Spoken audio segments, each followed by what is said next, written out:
Jeff, as always, thank you for joining us, especially on a day where we see so much drama with oil. How will this be resolved? Well, let's look at the two oppositions on both sides. You have U.A.E. on one side. They want a higher baseline to better reflect the investment they've made in their production capacity. But it's a large number. They want to go up 700,000 barrels per day to something around 3.85 million barrels per day. Now, why is Saudi opposed to that? Because it would change the quotas of many of the other producers, most likely downward, and Russia would be the one that they don't want to actually offend in this process. So when we look at the standoff, the most likely outcome and the outcome that the market's pricing in right now is the deal that they proposed last week with no extension past April 22. That then gives time for U.A.E. to argue for a higher baseline.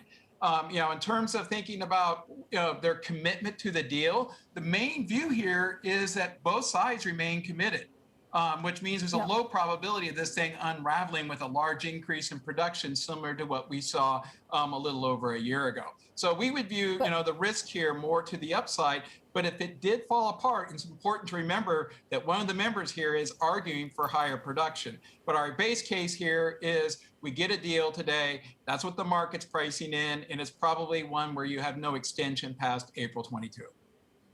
But Jeff, I mean, we heard from the Saudi energy minister talking about precedent. I mean, this is a pretty big drama for OPEC Plus. Could this be the dispute that dissolves OPEC Plus? Well, we look at OPEC Plus, including Russia and the non-OPEC members. It was a temporary three-phase production deal to deal with the drop in demand around the COVID. In terms of thinking about the long-term longevity of it, the core of this really is OPEC.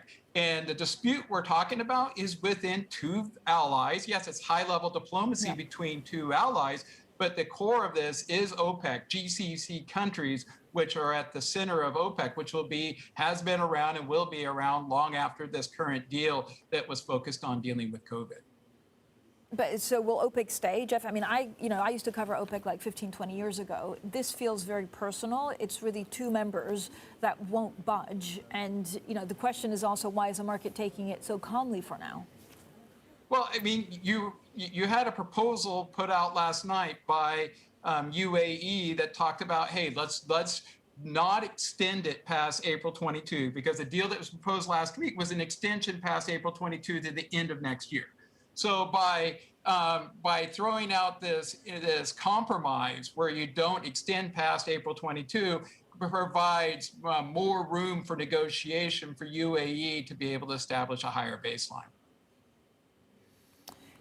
Why did it become so hostile so fast? Why did it escalate? I mean, Saudi Arabia went as far to say as it's, the whole of OPEC against one country. Oh, well, this has been an issue that U.A.E. has been bringing up now for, going back through the last year or so. Now, in terms of why Saudi Arabia is opposed to it, Saudi Arabia is opposed to it because you have so many other members that they have worked around to create a quota system that is agreed upon. But I think the key point here is that OPEC has always operated around this idea, unanimous consent around any type of arrangement.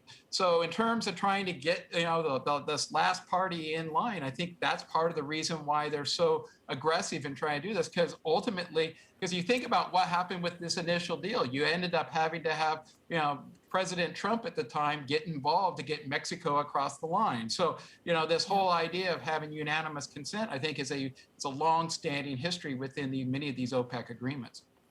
No, you're right. And last year we had a pretty punishing price war between, Russia and Saudi Arabia. But we all know how volatile that was and how that ended up. I know you're pretty confident that there will be some kind of agreement, but could we see a repeat of what we saw last year? Extremely unlikely. It's not in anybody's interest at this point right now. Demand is very strong. We estimate the market was in a deficit of 2.3 million barrels per day in the month of June. That's the highest level since last summer when we were coming out of that COVID crisis. Demand is surging ahead with the summer travel season. Supply outside of core OPEC is nearly inelastic. So the market environment today is probably the best we've seen in decades. So it's very unlikely that you would see one of these parties jeopardize this opportunity right now by starting a price war. We think the risks are very much skewed to the upside. And let's just remember, all of the production capacity, the spare capacity, mostly exists inside of core OPEC, meaning the GCC countries. This is a very unique situation because you have not seen investment in the shale. Non-OPEC ex-US production is in decline in many parts of the world. So in terms of looking at strong demand on one side, inelastic supply curve outside of core OPEC, very sharp declines in inventories, this is a very unique opportunity for the market. And if you are, sitting in GCC countries right now, you don't want to squander that opportunity. So from a game theory perspective, it's not in their interest. So, Jeff, where do you see the price of oil going? Our base case is $80 a barrel during the third quarter, but that means spikes above to the upside above that to average 80. Can it be in the $85 to $90 a barrel range?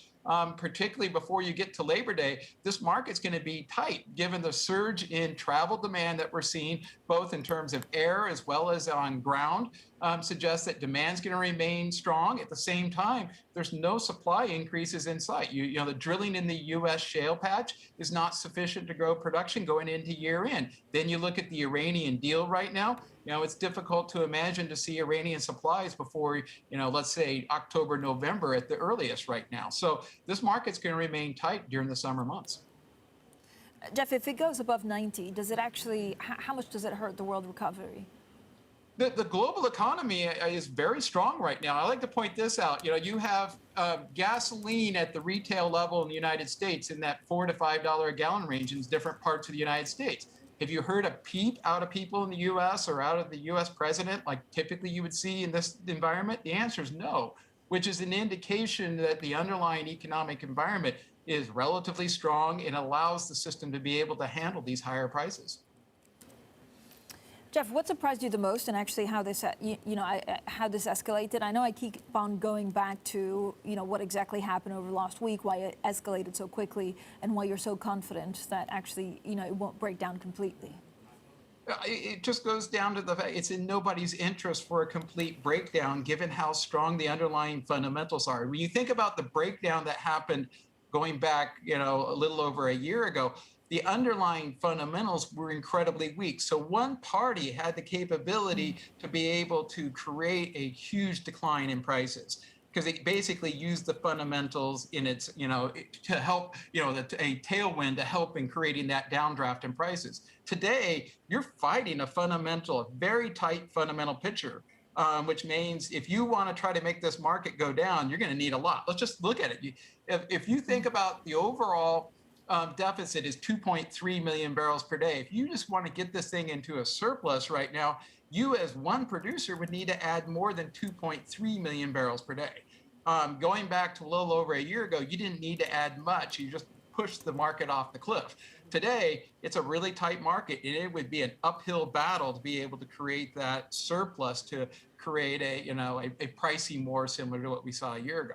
So it's a very difficult, tall ask to create right now, and it's not in anybody's interest. Jeff, on commodities in general, and certainly some of the commodities that actually are needed for the energy transition, are we underinvesting? Are we going to have a crisis in 6, 10, 18 months because we're just not investing enough, and so we won't be able to pull some of the stuff out of the ground? It is shocking how tight every single one of these markets are, whether if it was agriculture with the acreage report that came out last week, or it's the metals markets, lack of greenfield capex, maintenance capex, inventories declining, or it's the power and gas markets in California, Europe, even in China, power and gas markets are tight. So in terms of looking at the overall ability to grow supply, the situation in oil is not unique. The problem exists in agriculture, it exists in metals, and it exists in power and gas. And it's unlikely to change because of in any time in the near future. Many of these companies are focused on return on equity for the first time in, some cases, decades. So if you use the example of what happened in the 2000s, the bull market started 2003, and you didn't see a big increase in oil capex till 2006 and metals capex till 2008. And at this point right now, we've seen a huge run up in prices over the last 12 months. And in terms of looking at big increases in CapEx and investment, we haven't really seen any. Jeff, thank you so much, as always, for your wisdom. Jeff Thank Currie, you for the having Global me. Head of Commodities at Goldman Sachs.